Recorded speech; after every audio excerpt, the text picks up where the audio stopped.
In my defense, she looked illegal. Not criminal illegal. More like the kind of illegal that made you question whether the universe had a fairness policy and, if it did, why it clearly wasn't being enforced on Orbital Trade Station K-47. I wasn't even supposed to be paying attention to arrivals that morning. My shift had already dragged 12 minutes past the point where coffee stopped working and started feeling like a personality trait. Cargo alarms chimed somewhere behind me, a Tralaxian merchant argued loudly about moisture tariffs, and the station AI was apologizing to someone in 14 different languages for a scheduling delay it absolutely planned on making worse. Just another glamorous day as a mid-level compliance officer third class, which is a very official title meaning I sat at a metal desk and told people to open their bags. Humans had only joined the wider galactic trade network about 30 years earlier, but we'd already earned a reputation. Not for diplomacy. Not for elegance. For audacity. Apparently, when most species saw something unfamiliar, they studied it cautiously from a distance. When humans saw something unfamiliar, we poked it with a stick. Sometimes a metaphorical stick. Sometimes a very real one. To be clear, this reputation was deeply embarrassing during interspecies conferences. It was considerably more useful in cargo security. I was halfway through pretending to read a shipping manifest when the docking corridor lights shifted from white to a soft amber, the station's way of saying a priority passenger had just boarded. I glanced up mostly out of habit. Then I forgot how blinking worked. She moved with the kind of calm that made the chaos around her feel staged. Taller than most humans by a few inches, with posture so naturally balanced it looked like gravity had negotiated special terms just for her. Thin lines of bioluminescence traced gentle patterns along her skin, glowing faintly cyan beneath the corridor lighting, like starlight reflecting off water. Not flashy. Not trying to impress anyone. Which somehow made it worse. Her eyes swept across the terminal with open curiosity instead of the mild disgust many off-world visitors wore when confronted with humanity's preferred organizational method, controlled panic. I became aware that my coworker Jansen was staring too. He leaned toward me slowly. "Don't," he whispered. "I didn't say anything. You're thinking loudly."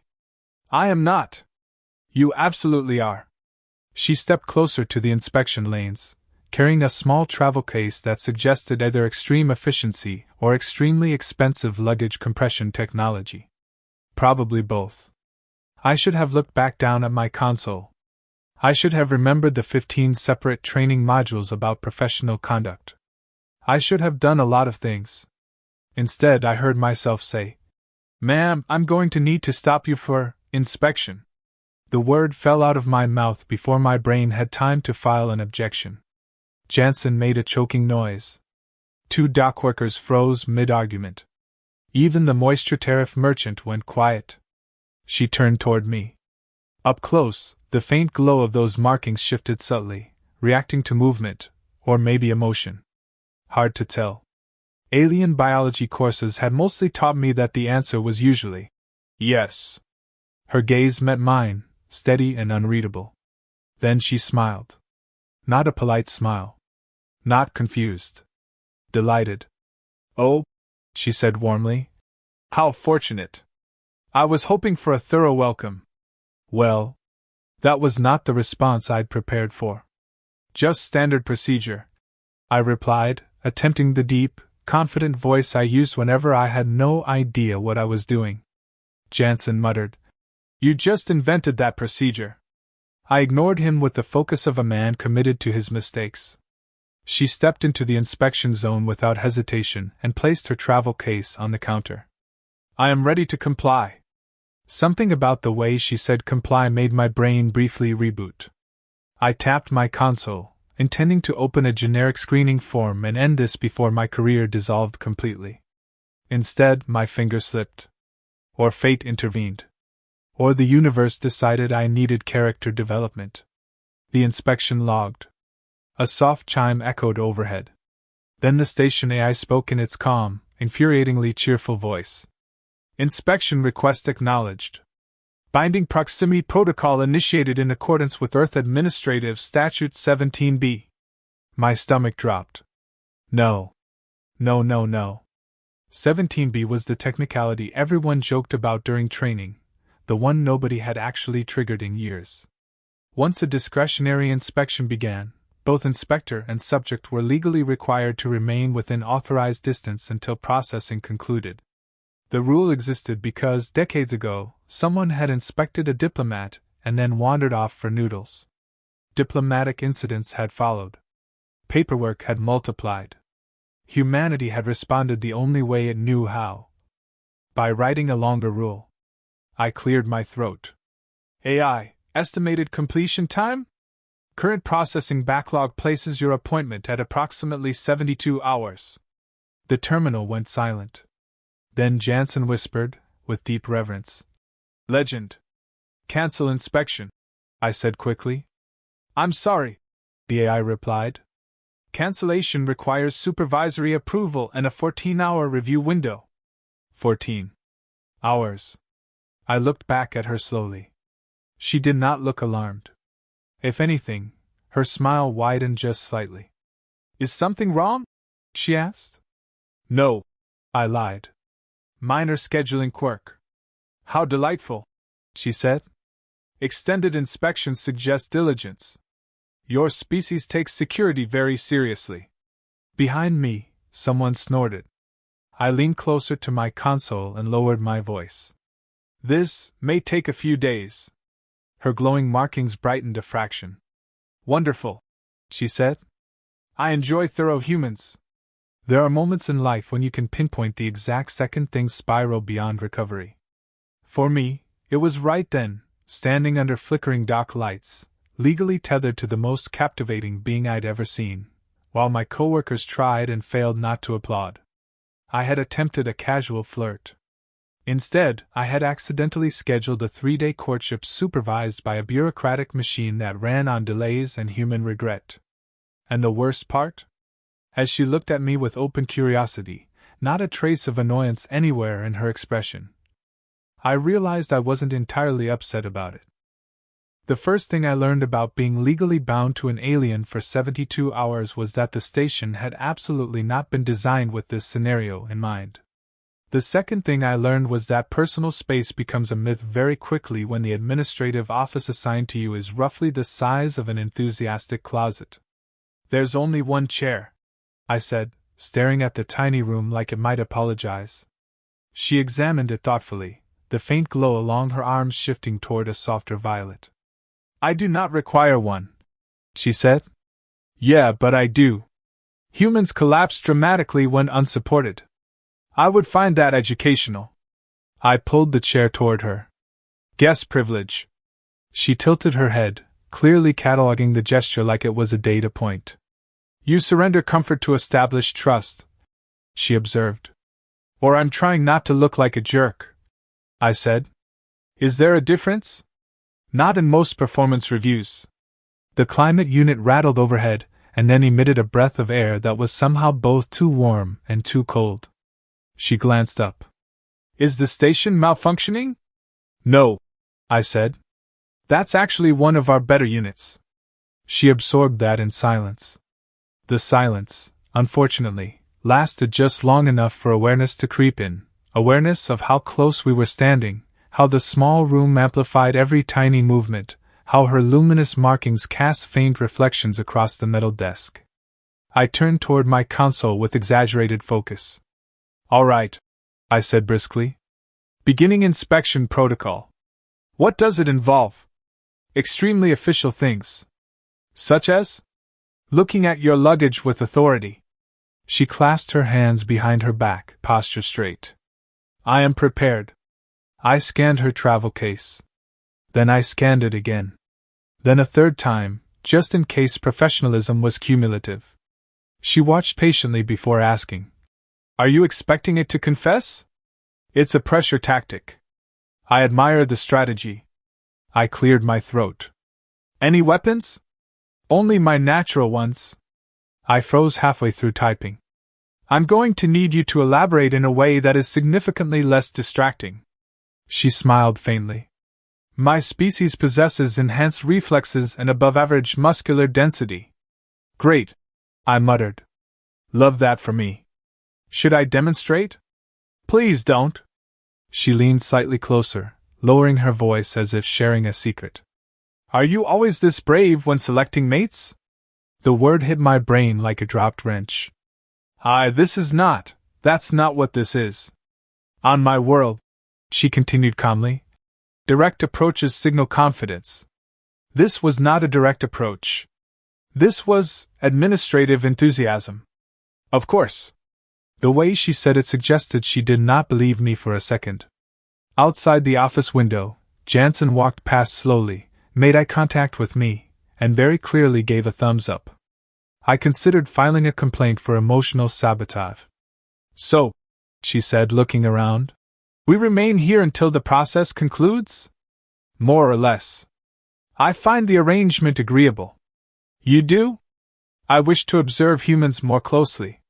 This is efficient. That is not usually the adjective people use for our systems. She folded her arms lightly. You act quickly? Most species hesitate. You saw something you wanted to investigate, and immediately created an opportunity. That is an extremely generous interpretation of events. Is it inaccurate? I opened my mouth. Closed it. Let's move on, I said. Hours passed in a strange rhythm. I pretended to review forms. She asked questions that were dangerously sincere. Why do humans drink stimulants they admit taste terrible? Why do we apologize to furniture after bumping into it? Why did I attempt humor when nervous instead of retreating? The last one caught me off guard. Retreat is underrated, I said. You do not appear to favor it. Humans don't get very far by backing away from everything scary. Her markings shimmered slightly brighter. That explains much. At one point I handed her a cup of station coffee.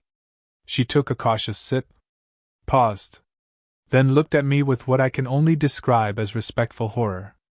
You consume this voluntarily? It builds character. It tastes like regret. Exactly. By the second day, because time moves strangely when you're trapped in a room with someone fascinating, a routine emerged.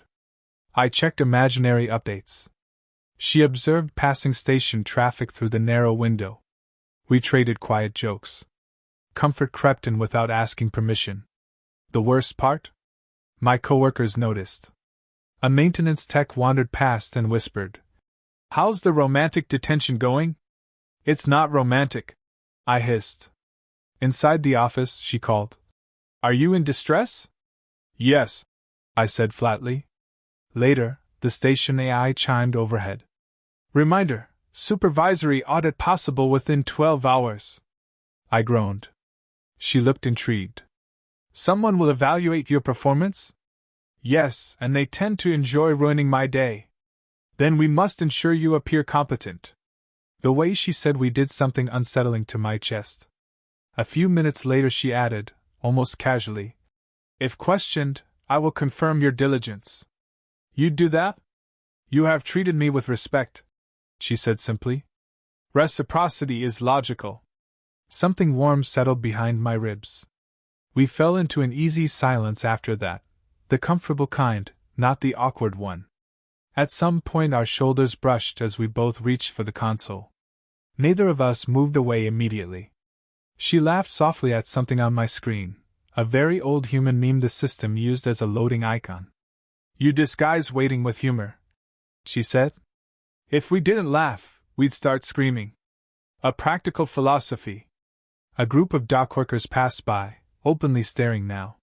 One of them called, "If this is an inspection, I'm requesting one too." I covered my face briefly. She leaned closer. "If this is courtship," she said in that calm, thoughtful tone, "your species is inefficient, but charming." My heart did something structurally concerning. "I still maintain this is not courtship." "Then why?" she asked gently. "Do you look disappointed when the AI shortens the processing estimate?" I blinked. "I do not." "You do." Before I could defend myself, the AI chimed again. "Processing delay detected. Estimated completion unchanged." I tried, and failed, to hide my relief. Her smile turned knowing. And for the first time since this ridiculous inspection began, a dangerous thought surfaced. Maybe I didn't want it to end just yet. At hour 58, not that I was counting, except I absolutely was, the station AI made a noise that can only be described as smug. Notice, processing delay. Updated completion estimate extended by 12 hours. I stared at the ceiling. Then at the console. Then back at the ceiling, just in case dramatic disbelief might reverse time. 12 hours? I said. Beside me, she tilted her head. The luminous lines along her collarbone shifted toward a brighter hue I'd begun to associate with interest. You sound conflicted, she observed. I sound like a man being slowly digested by bureaucracy. And yet, she said, stepping closer to read the console, your pulse has accelerated in a manner inconsistent with distress. I stiffened. You can read my pulse? Your species is not subtle. Rude. Accurate. The truth was, I could have marched straight to a supervisor and begged for an override. Pulled every procedural lever available. Filed an emergency review. The thought crossed my mind. It just didn't stay very long. Instead, I found myself saying, well, no point fighting the system. A pragmatic surrender. Humans specialize in strategic acceptance when the alternative involves forms. She made a soft sound that I had learned was the closest her species came to a chuckle. By now the tiny office didn't feel quite so tiny. We'd unconsciously mapped it, who leaned where, how to pass each other without colliding, the exact angle required for both of us to see the narrow strip of stars beyond the docking arm. Familiarity is a dangerous thing. It sneaks up on you. So, I said, mostly to distract myself from how easily we now shared space. You mentioned wanting to observe humans. Research? In part. And the other part? She rested one shoulder lightly against the wall, considering. My people value emotional clarity. Many civilizations bury their reactions beneath layers of etiquette. Humans, her glowing markings shimmered faintly, do not. That's a very diplomatic way of saying we overshare. You feel loudly, she said. It is rare. Something about the way she said it, not judgmental, not amused, just certain, made my chest tighten. To be fair, I said, we spent most of our history surviving things that wanted to eat us. Efficiency beat elegance. And yet you invite strangers for inspections based solely on curiosity. I sighed. I'm never living that down, am I? I hope not, she said, and the warmth in her voice caught me completely off guard. A sudden tremor rippled through the station floor. The lights flickered once, twice. Then an alert flashed across my console. Cargo seal instability detected, the AI announced. Manual verification recommended. I squinted at the screen. That's Dock Ring C. If those seals fail, half the incoming freight decompresses. She straightened immediately. Can you stabilize it remotely? Not with the system lagging like this. I grabbed a toolkit before my brain could remind me that technically I wasn't supposed to leave the inspection perimeter. She noticed the hesitation. Does the protocol forbid this? It forbids a lot of things. But if that cargo goes, we'll be explaining to 3 governments why their shipments are currently orbiting as decorative debris. Her expression sharpened with focus. Then we should go. We hurried down the corridor together, boots echoing against metal. A few passing crew members did double takes. Apparently we'd become recognizable as a unit. At Dock Ring C, a fractured seal hissed faintly. I dropped to one knee and pried open the manual control panel. Hold this, I said, handing her a stabilization clamp. She took it without question. The mechanism resisted, warped just enough to be annoying. I jammed my shoulder into the frame and forced it back into alignment. Now! She moved instantly, strength flowing into the clamp with effortless precision. The seal snapped shut. Pressure normalized. Problem solved. I exhaled slowly. When I looked up, she was watching me with unmistakable admiration. You adapt quickly, she said.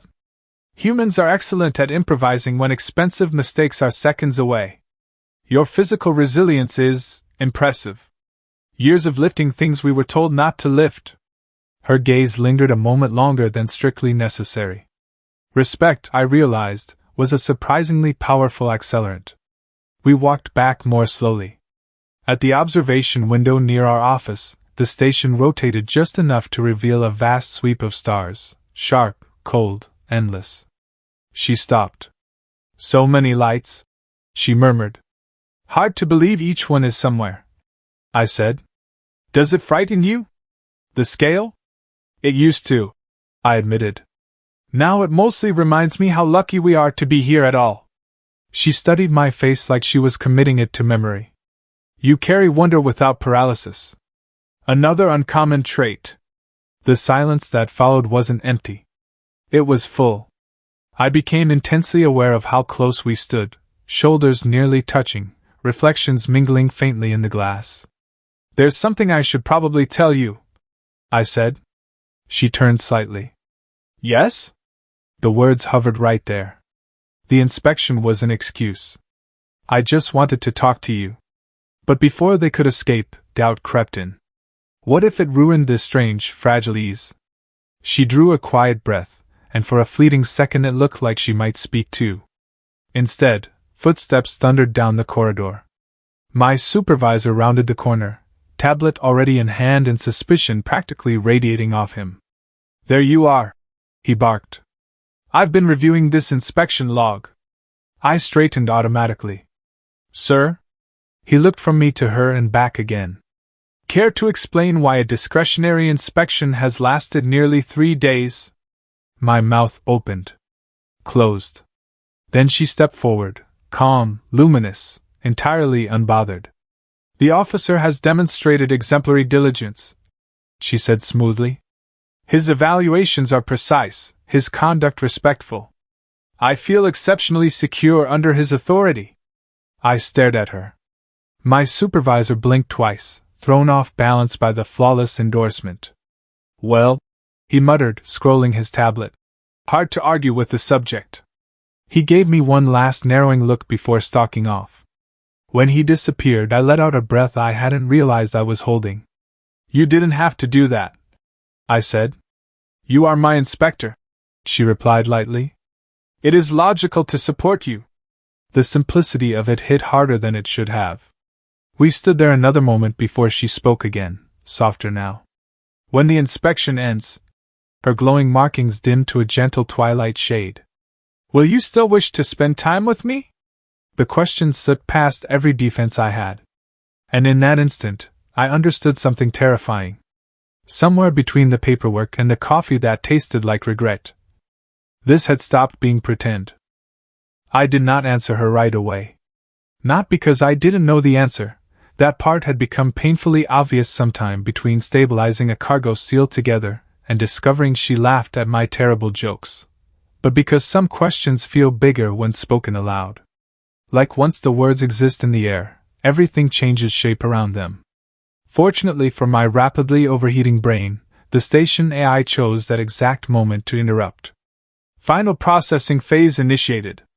Inspection nearing completion. The words landed heavier than I expected.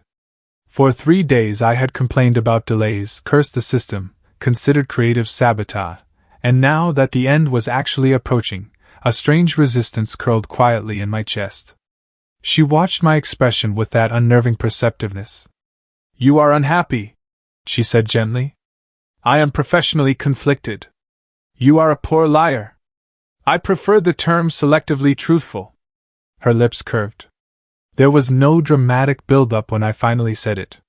No orchestral swell, no perfectly timed passing comet. Just a quiet corridor, the hum of distant engines, and the steady glow tracing patterns along her skin. The inspection, I began, rubbing the back of my neck, did not start for any official reason. I am aware. I blinked. You are?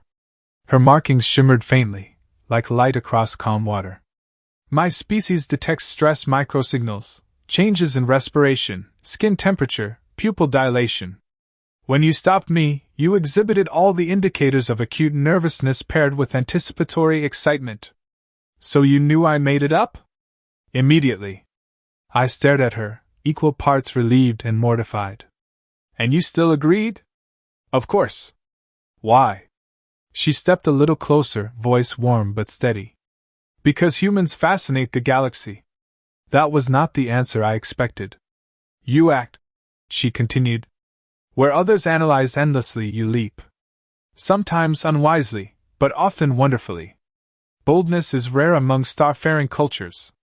Comfort makes many species cautious. And we're not cautious? You initiated contact with an unfamiliar alien based solely on curiosity. When you say it like that, it sounds unhinged. It sounds alive. Something in my chest tightened in a way that had nothing to do with anxiety. I have encountered many civilizations, she went on. Most waited for me to speak first. You did not hesitate. I hesitated internally. A lot. Yet you still spoke. I let out a quiet laugh. Humans have a long tradition of doing brave things while terrified. I admire that. The AI chimed again. Inspection complete. Binding proximity protocol lifted. You are free to resume independent movement. Have a productive cycle. Just like that. 3 days reduced to a polite notification. Neither of us moved. Around us, the station continued its endless choreography, carts rattling past, distant announcements echoing, life carrying on with impressive indifference to the fact that something significant had just shifted. Well, I said finally. That's it. Yes, she replied. Still neither of us stepped away. A group of dockworkers rounded the corner, spotted us, and immediately broke into applause. Actual applause. Jansen leaned against the wall behind them, grinning like a man who had witnessed premium entertainment at no cost. Best fake inspection in station history, someone called. I hate all of you, I muttered without heat. My supervisor's voice drifted from farther down the corridor. Just file the closing report correctly for once. She glanced at me. You are flushed. I am being publicly humiliated. It appears celebratory. That is not helping. The laughter faded as the crowd dispersed, leaving the corridor quieter again. For the first time since this ridiculous situation began, there was nothing forcing her to stay. The realization hit harder than I expected. She adjusted the strap of her travel case. I should return to my transport soon. There it was, the moment I had been carefully not thinking about. Say something, I told myself. Be the bold human she thinks you are. I took a breath. Or, I said, trying for casual and landing somewhere closer to hopeful. You could stay a little longer. Voluntarily this time. No legal technicalities required. Her glowing markings brightened, not dramatically, just enough that I'd learned to recognize it as pleased surprise. You are inviting me? I figured I could show you the Earth's sectors. The food is questionable, the music is loud, and at least one street performer claims he once arm-wrestled a gravity well. She considered this. Would this tour be mandatory? Completely voluntary, I said. But heavily recommended. A soft laugh escaped her. Then, without ceremony, she reached for my hand. Her touch was warm, warmer than I expected, and steady, like she had decided this was the most natural thing in the universe. It took my brain approximately 2 full seconds to reboot. On my world, she said, shared journeys begin this way. Good tradition, I managed. We started walking, not toward her dock, not yet, just down the long curve of the station where the observation windows stretched wide enough to swallow you in stars. After a few steps she spoke again. There is something you should know. That sounds ominous. It is not. Merely honest. I support honesty in non-terrifying doses. My itinerary allowed for multiple routes after this stop, she said. I have decided to alter it. Hope flared carefully. Yeah? Yes. I find myself curious what further impulsive decisions you might make. I smiled. Statistically, many. Excellent. We paused at the glass, watching distant ships slip silently through the dark. 3 days ago, I had invented a law just to start a conversation. Now the idea of her leaving felt oddly unimaginable. Turns out, I said slowly, the bravest thing a human can do isn't starting an inspection. She glanced at me. What is it then? I laced my fingers gently through hers. Hoping you never board a departing ship. Her markings glowed, brighter than I had ever seen them, and for the first time since we met, that serene composure cracked just enough to reveal unmistakable warmth. A reasonable hope, she said. And as we stood there, no protocols, no paperwork, no artificial reasons to remain, I realized something quietly astonishing. 3 days ago, I invented a rule to flirt. Now, I was already imagining a future that didn't need one.